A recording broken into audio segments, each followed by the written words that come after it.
আমরা চাই কবর থেকে উঠে এসে যারা ভোটার লিস্টে ঢুকেছিল তারা বেরিয়ে যাক, ভুয়ো ভোটার বাদ যাক,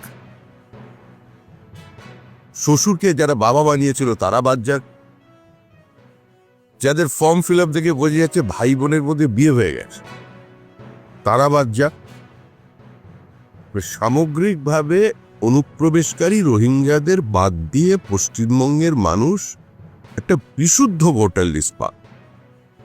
এতে গণতান্ত্রিক ব্যবস্থাও শক্তিশালী হবে, সুরক্ষিত হবে এবং ভারতবর্ষের আভ্যন্তরীণ নিরাপত্তা যেটা কম্প্রোমাইজড হয়ে যাচ্ছে সেই জায়গা থেকে আমরা বেরিয়ে আসতে পারব।